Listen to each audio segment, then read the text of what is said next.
I want to say to you as I move to my conclusion, as we talk about where do we go from here, we must honestly face the fact that the movement must address itself to the question of restructuring the whole of American society. There are 40 million poor people here. And one day we must ask the question, why are there 40 million poor people in America? And when you begin to ask that question, you're raising a question about the economic system, about a broader distribution of wealth. When you ask that question, you begin to question the capitalistic economy. And I'm simply saying that more and more, we've got to begin to ask questions about the whole society. We are called upon to help the discouraged beggars in life's marketplace. But one day we must come to see that an edifice which produces beggars needs restructuring. It means that questions must be raised. And you see, my friends, when you deal with this, you begin to ask the question, who owns the oil? You begin to ask the question, who owns the iron ore? You begin to ask the question, why is it that people have to pay water bills in a world that's two-thirds water? These are words that must be said. Now, don't think you have me in a bind today. I'm not talking about communism. What I'm talking about is far beyond communism. My inspiration didn't come from Karl Marx. My inspiration didn't come from Engels. My inspiration didn't come from Trotsky. My inspiration didn't come from Lenin. Yes, I read Communist Manifesto and Das Kapital a long time ago. And I saw that maybe Marx didn't follow Hegel enough. He took his dialectics, but he left out his idealism and his spiritualism, and he went over to a German philosopher by the name of Feuerbach and took his materialism and made it into a system that he called dialectical materialism. I have to reject that. What I'm saying to you this morning, communism forgets that life is individual. Capitalism forgets that life is social. And the kingdom of brotherhood is found neither in the thesis of communism nor the antithesis of capitalism, but in a higher synthesis.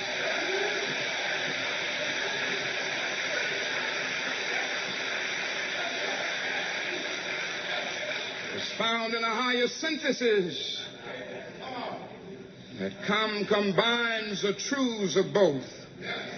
Now, when I say question in the whole society, it means ultimately coming to see that the problem of racism, the problem of economic exploitation, and the problem of war are all tied together.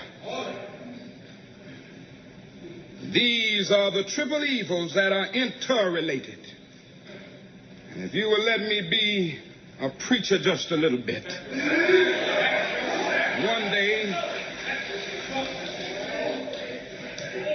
One night a juror came to Jesus, and he wanted to know what he could do to be saved. Jesus didn't get bogged down on the kind of isolated approach of what you shouldn't do. Jesus didn't say, now, Nicodemus, you must stop lying. He didn't say, Nicodemus, now you must not commit adultery. He didn't say, now, Nicodemus, you must stop cheating if you're doing that. He didn't say, Nicodemus, you must stop drinking liquor if you're doing that excessively. He said something altogether different because Jesus realized something basic. That if a man will lie, he will steal. And if a man will steal, he will kill. So instead of just getting bogged down on one thing, Jesus looked at him and said, Nicodemus, you must be born again.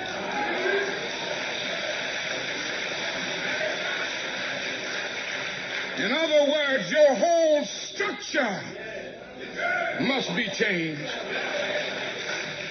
A nation that will keep people in slavery for 244 years will thingify them and make them things. And therefore, they will exploit them and poor people generally, economically. And a nation that will exploit economically will have to have foreign investments and everything else, and it will have to use its military might to protect them. All of these problems are tied together. What I'm saying today is that we must go from this convention and say, America, you must be born again.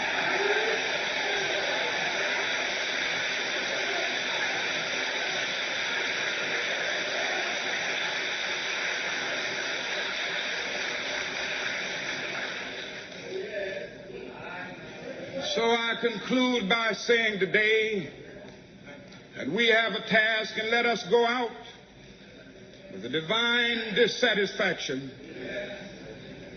Let us be dissatisfied until America will no longer have a high blood pressure of creeds and an anemia of deeds. Let us be dissatisfied until the tragic walls that separate the outer city of wealth and comfort from the inner city of poverty and despair shall be crushed by the battering rams of the forces of justice. Let us be dissatisfied until they live on the outskirts of hope, brought into the metropolis of daily security. Let us be dissatisfied until slums are cast into the junk heaps of history, and every family will live in a decent sanitary home. Let us be dissatisfied until the dark yesterdays of segregated schools will be transformed into bright tomorrows of quality integrated education.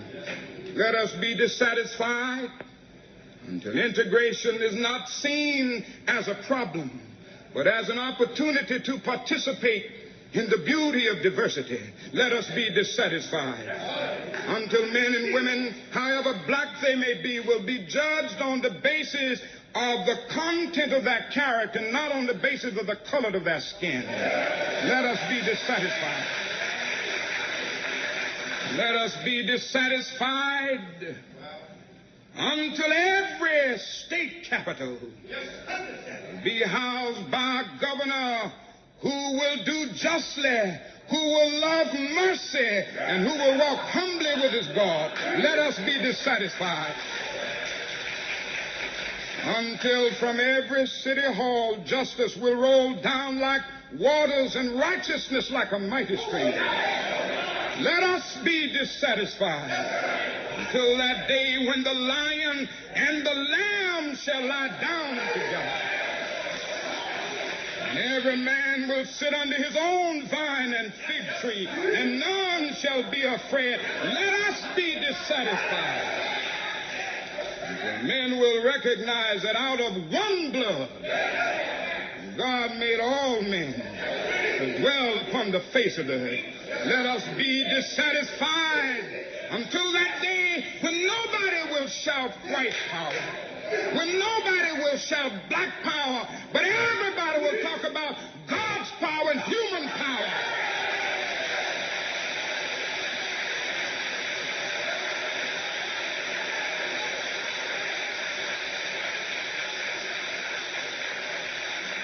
And I must confess, my friends, that the road ahead will not always be smooth. There will still be rocky places of frustration and meandering points of bewilderment. There will be inevitable setbacks here and there. There will be those moments when the buoyancy of hope will be transformed into the fatigue of despair. Our dreams will sometime be shattered and our ethereal hopes blasted.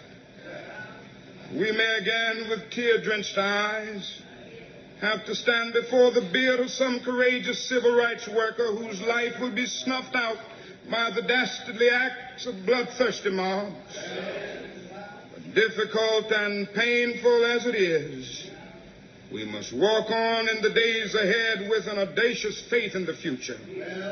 And as we continue our charted course, we may gain consolation from the words so nobly left by that great black bard, who was also a great freedom fighter of yesterday, James Weldon Johnson. Stony the road we trod, bitter the chastening rod, felt in the days when hope unborn had died. Yet with a steady beat have not our weary feet come to the place for which our fathers sighed. We have come over the way that with tears has been watered. We have come treading our path through the blood of the slaughtered, out from the gloomy past, till now we stand at last, where the bright gleam of our bright star is cast. Let this affirmation be our ringing cry. It will give us the courage to face the uncertainties of the future. It will give our tired feet new strength as we continue our forward stride toward the city of freedom. When our days become dreary with low hovering clouds of despair, when our nights become darker than 1,000 midnights, let us remember that there is a creative force in this universe working to pull down the gigantic mountains of evil, a power that is able to make a way out of no way and transform dark yesterdays into bright tomorrows. Let us realize that the arc of the moral universe is long, but it bends toward justice. Let us realize that William Cullen Bryant is right. Truth crushed to earth will rise again. Let us go out realizing that the Bible is right. Be not deceived. God is not mocked. Whatsoever a man soweth, that shall he also reap. This is our hope for the future. With this faith, we will be able to sing in some not too distant tomorrow with a cosmic past tense. We have overcome. We have overcome. Deep in my heart, I did believe we would overcome.